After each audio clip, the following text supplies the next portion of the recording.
সুন্দরবন এই বন পৃথিবীর বৃহত্তম ম্যানগ্রোভ বন হলেও এর সৌন্দর্যের আড়ালে লুকিয়ে আছে এমন রহস্য এবং বিপদ যা আপনি হয়তো কখনো ভাবেননি। এখানে শুধু প্রাকৃতিক সৌন্দর্য নয়, এটি একই সাথে ভয়ঙ্কর সব ঘটনা এবং অজানা সত্যেরও গোপন বহর। প্রথমেই আসা যাক রয়্যাল বেঙ্গল টাইগারের কথা। এটি সুন্দরবনের সবচেয়ে পরিচিত বাসিন্দা, কিন্তু আপনি কি জানেন সুন্দরবনে বছরে গড়ে 50 থেকে 100 জন মানুষ বাঘের আক্রমণে মারা যান?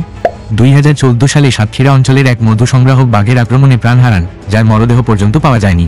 স্থানীয়দের মতে এই বাঘেরা শুধু ক্ষুধার জন্য নয়, বরং অভিশপ্ত আত্মার মতো যারা প্রতিশোধ নিতে মানুষকে আক্রমণ করে। কিন্তু বাঘের ভয়ই কি শেষ? না, সুন্দরবনের আরেকটি অন্ধকার দিক হলো এর জলদস্যুদের ইতিহাস। 2016 সালে সুন্দরবনের শরণখোলা এলাকায় একটি বড় দস্যু গ্যাং 20 জন জেলেকে অপহরণ করে মুক্তিপণ দাবি করেছিল। এই জলদস্যুদের কারণে স্থানীয়রা বছরের পর বছর ধরে বনে কাজ করতে ভয় পেয়েছে, আর তাদের ভয় এখনো কাটেনি। এছাড়াও সুন্দরবনের একটি প্রধান বিপদ হলো অবৈধ পাচার। 2018 সালে একটি রিপোর্টে দেখা যায় প্রতি বছর প্রায় 500 কোটি টাকার কাঠ এবং মধু পাচার করা হয়। বাগেরহাট অঞ্চলে একবার 20 ট্রাক কাঠ উদ্ধার করা হয়েছিল, যা পাচারের জন্য প্রস্তুত ছিল।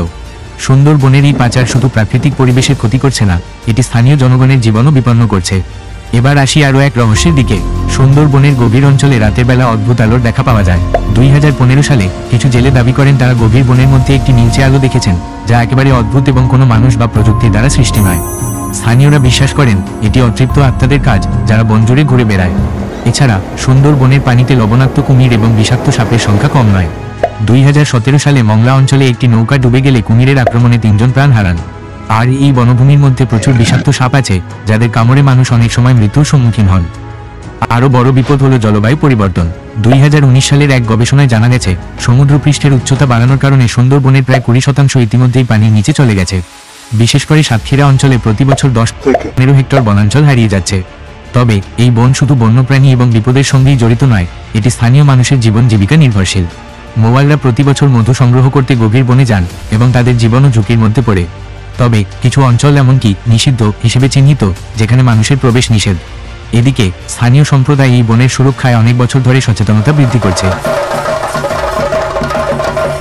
তারা বনাঞ্চলকে রক্ষা করতে কাজ করছে, যাতে এর সৌন্দর্য এবং জীববৈচিত্র্য আমাদের পরবর্তী প্রজন্ম উপভোগ করতে পারে। সম্প্রতি অনেক এনজিও এবং সরকারি উদ্যোগ সুন্দরবনের অদৃশ্য বিপদগুলো রোধে সচেতনতা সৃষ্টি করছে।